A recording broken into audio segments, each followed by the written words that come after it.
Much Loved, un film che parla di donne e di una situazione molto particolare. Come è nata l'idea di questo film? Cette situation particulière, elle est néanmoins vraie.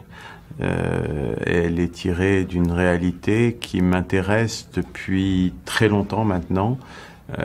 Ces prostituées, qu'on le veuille ou non, jouent un rôle très important dans la société marocaine, vis-à-vis de leur famille, vis-à-vis des hommes aussi, avec lesquels elles ont pris du pouvoir, dans une société qui est quand même très patriarcale. Et je me suis intéressé à elles depuis à peu près une quinzaine d'années. Il y a des personnages de prostituées qui hantent mes films, depuis Alizawa, Les Chevaux de Dieu, jusqu'au moment où j'ai décidé de rentrer plus profondément dans une sorte d'écoute de ces femmes. Et j'ai demandé à mon directeur de casting s'il pouvait trouver des prostituées qui accepteraient de me rencontrer, de me parler, de me dire leur vérité. Et je pensais qu'il allait me dire c'est absolument impossible. Et 2 jours après, il m'a appelé en me disant oui, il y en a 4. Elles sont à Marrakech et elles veulent bien te rencontrer. Donc j'ai pris ma voiture, je suis allé les voir. J'ai passé 2 jours avec elles et là j'ai ressenti un véritable besoin pour elles de se vider. C'est bien le mot, de se vider.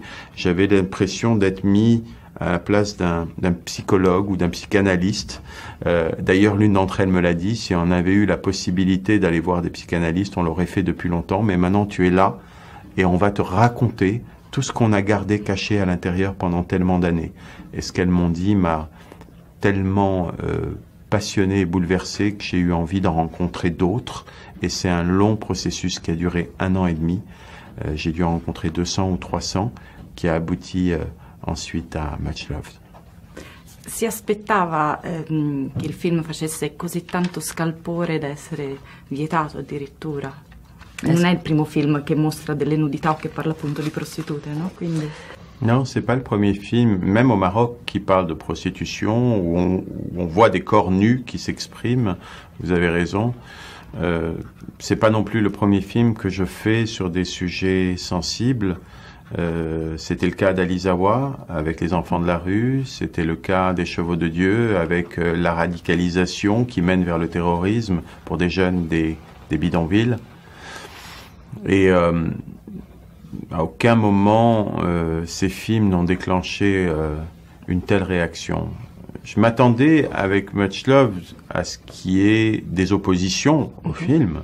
Je m'attendais à ce qu'il y ait des gens qui ne veuillent pas voir ce film, qui ne veuillent pas que ce film existe, ou qui soient totalement contre le sujet et la manière dont le film est abordé, mais je ne m'attendais pas à autant de haine et autant de violence.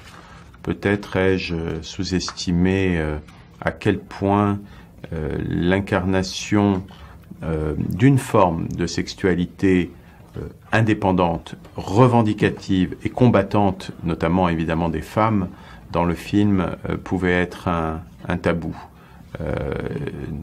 Également aussi, je pense, l'ultra-réalisme avec lequel le sujet a été traité a dû déranger. Le ultime 2 domande è uno se si è pentito di aver fatto questo film e l'altra è che cosa si augura invece per questo film, per il futuro di questo film. Je peux pas regretter de m'être exprimé avec sincérité sur un sujet qui me touche véritablement. Donc si ce film était à refaire aujourd'hui, je le referais exactement de la même manière. Ce que j'espère, c'est que ce qui a commencé déjà à se produire progressivement depuis la sortie de Much Loved en Europe, y compris ici avec la sortie italienne, va se proroger dans les temps qui viennent. Et ces Marocaines, ces Marocains, ces humains en général, qui enfin peuvent voir le film dans sa véritable proposition cinématographique, qui est très très loin de ce qu'on a voulu lui faire croire, ou très très loin des extraits qui ont pu passer sur Internet, qui ont donné une dimension uniquement de scandale au film, vont continuer à relayer cette parole. Et cette parole, c'est que ce film n'a absolument rien de gratuit. Ce film traite d'un sujet fondamental, certes avec des images et des mots qui sont crus, mais d'un sujet fondamental à entendre, à écouter, que ces femmes sont non seulement belles, courageuses, mais drôles et pleines d'humanité. Et j'espère que cette parole-là va continuer petit à petit à être renvoyée vers le public marocain et qu'ils vont changer de perception vis-à-vis du film et que ce film va être vu un jour ou l'autre au Maroc, parce qu'il sera vu d'une façon ou d'une autre, qu'il sera vu également dans tout le monde arabe, je le souhaite.